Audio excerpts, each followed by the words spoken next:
Just imagine for me, just for a moment, this scene. Imagine this.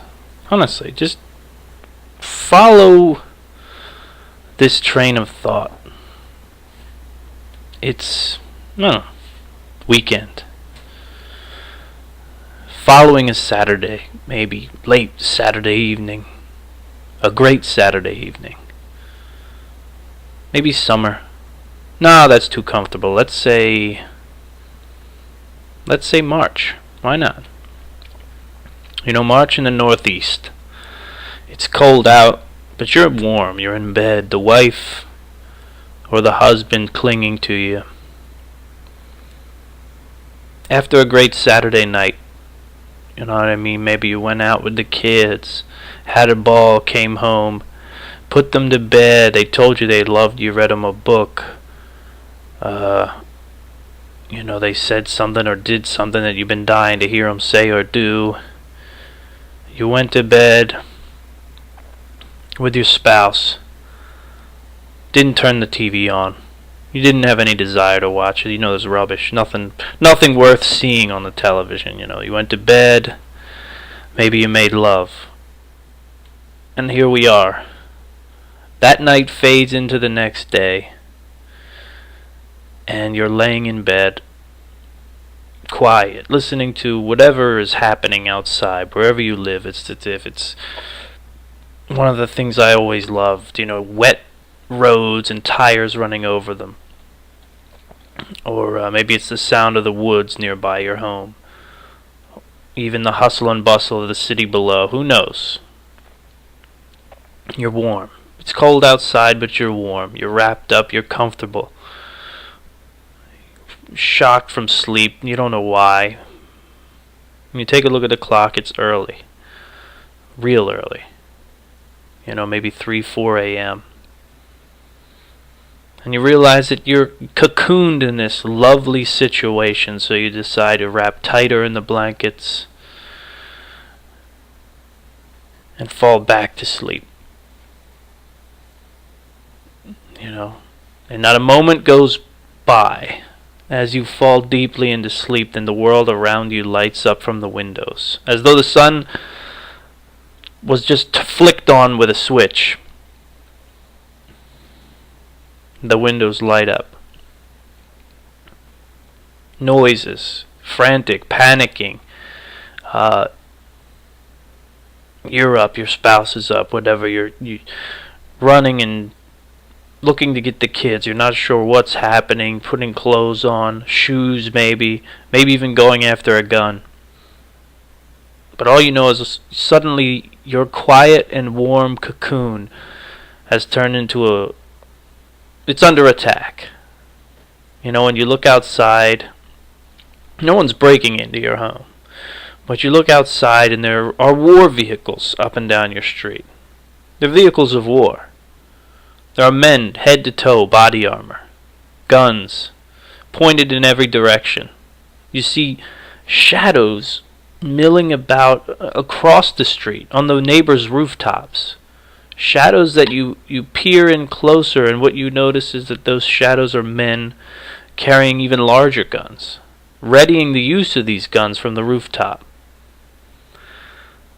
So frantically you gather the children and the wife, and you think for a moment as you're doing this about how lovely your American night was, how you enjoyed the freedoms of being an American, and then suddenly the rug was pulled out from underneath of you, and you're most vulnerable of time, right?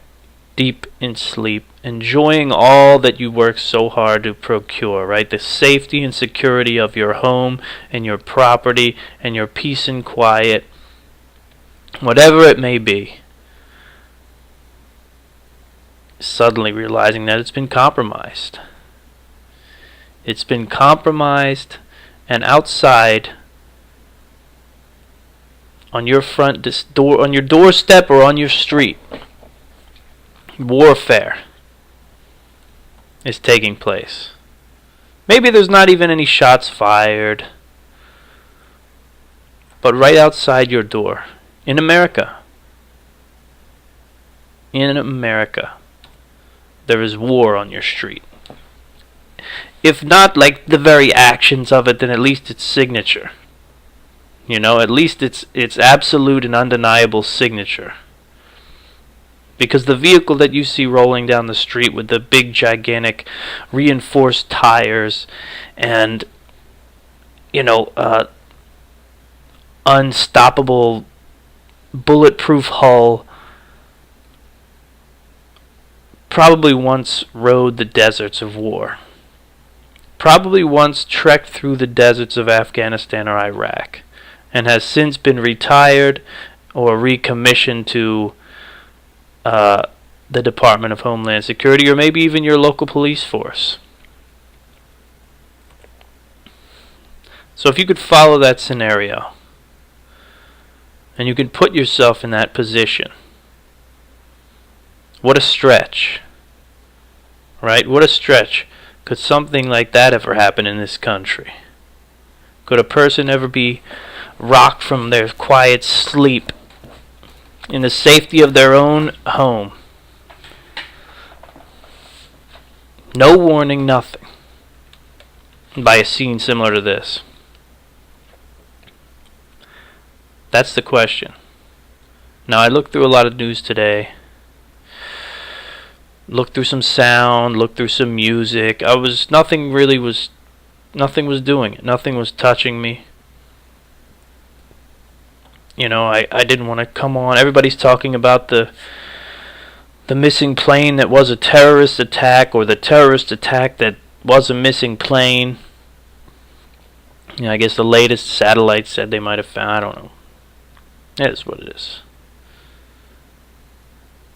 I could tell you it's a story. It's just as much a story as Putin and Ukraine. It's just as much as a story as, I don't know, whatever else. You pick it. The president coming out and saying, you know what, I'm going to do what I got to do to get my agenda met.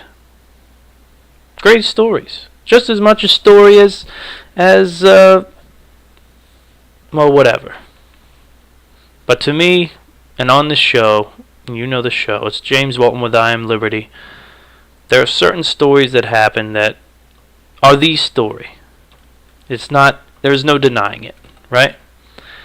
Every day, every week, every month, every year, stories come up. The gas pipe explosion in Harlem, that's a terrible tragedy, right? Terrible tragedy, but it's not the story of the day. It's not the story we need to talk about for this week. It's not the story we need to wrap our head around. It's not Hillary. It's not Rick Perry. What it is an article that I found up on InfoWars. Those of you who don't like Alex Jones, I don't listen to the guy either, to be honest with you. But this is the best interpretation of the article. You can find things about it anywhere. It was posted on the 11th. There's beautiful color pictures, lights, giant vehicles, and DHS agents training weapons on innocent neighbors as the Homeland Security raided a home in the middle of the night, Sunday morning. Security snipers terrorized confused residents during raid.